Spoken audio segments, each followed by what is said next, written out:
सोचो, तुम और तुम्हारे 3 दोस्त एक छोटे से होल में घुस रहे हो जो ठंडे पानी से भरा है। ये होल एक छोटे डार्क टनल से गुजर कर एक छोटी सी ओपनिंग तक ले जाता है जहाँ ऑक्सीजन लिमिटेड होती है, लेकिन वापस आते वक्त इतनी ऑक्सीजन नहीं होती कि तुम गहरे सांस लेकर टाइप कर सको। आज हम ऐसे ही हुए एक सच्ची घटना पर बात करेंगे और देखेंगे कैसे 4 लोग इस अंधेरी क्लोस्ट्रोफोबिक रास्ते में फंस गए और अपनी ज़िंदगी के लिए लड़ते रहे। 17 अगस्त 2005 की शाम को 5 दोस्तों का ग्रुप डिनर के लिए गए। डिनर के बाद उन्होंने वाई माउंटेन के साइड पर एक हिडन केव के बारे में बात कर रहे थे। ग्रुप की एक लड़की जिसका नाम जेनिफर गिलब्रेथ था, उसने अपना एक पहला एक्सपीरियंस शेयर किया। उसने बताया कैसे उसने इस पॉपुलर केव में बेहोश हो गई थी लेकिन सेफली निकल गई थी। दोस्तों ने मज़े मज़े में केव का नाम केव ऑफ डेथ रख दिया।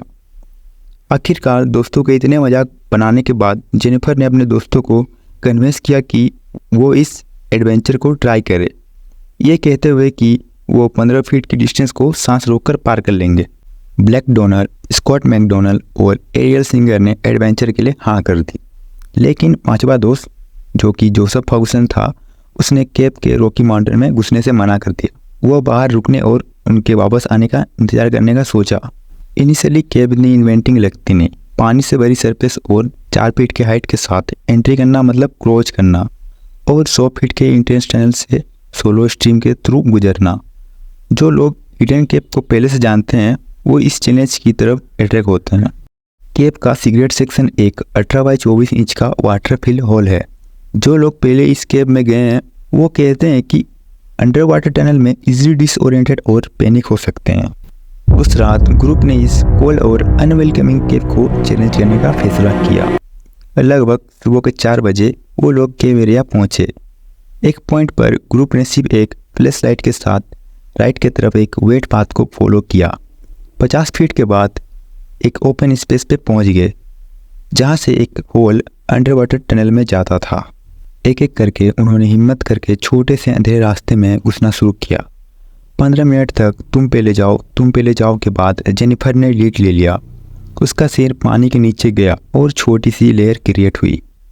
टनल पानी से भरी थी और सिर्फ 2 फीट वाइड और 4 फीट हाई थी। ब्लैक, स्कॉट और एरियल ने भी जेनिफर के डायरेक्शन को फॉलो किया।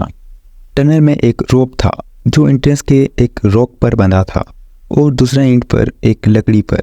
यह रोप एक्सप्लोरर को सेफली टनल पार करने में मदद करता था, लेकिन अगर रोप खो जाए तो डेंजर लेवल बढ़ जाती थी। पानी टनल फ्लोर से सेडिमेंट को हलचल कर रहा था जिससे पानी क्लाउडी हो गया। यह पहले एक एक्सप्लोरर ब्रायन लेमरी के साथ भी हो चुका था। उसने रोप खो दिया था और एग्जिट होल भी मिस कर दिया था। काफ़ी स्ट्रगल के बाद उसने एग्जिट होल ढूंढ लिया था।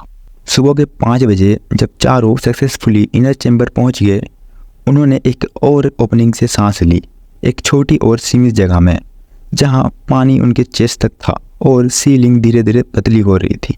चैम्बर में लगभग 3 फीट का एयर स्पेस था जो उसे पेशेंटली बाहर वेट कर रहा था। अंदर चैम्बर में सारी टीम ब्रेथलेस और नर्वस थी, लेकिन इस छोटी सी स्पेस में बेड एयर थी। केविंग में बेड एयर का मतलब होता है वो एयर जो नॉर्मल 21% ऑक्सीजन और 79% नाइट्रोजन से अलग होती है। इस केव का रुका हुआ और गंदा पानी ने कार्बन डाइऑक्साइड का बिल्डअप कर दिया था। यही केव के अंदर बेड एयर होने का कारण था।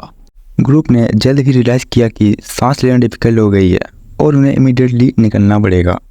जेनिफर पहले एग्जिट करने लगी, लेकिन उसने एग्जिट होल लोकेट करने में स्ट्रगल किया।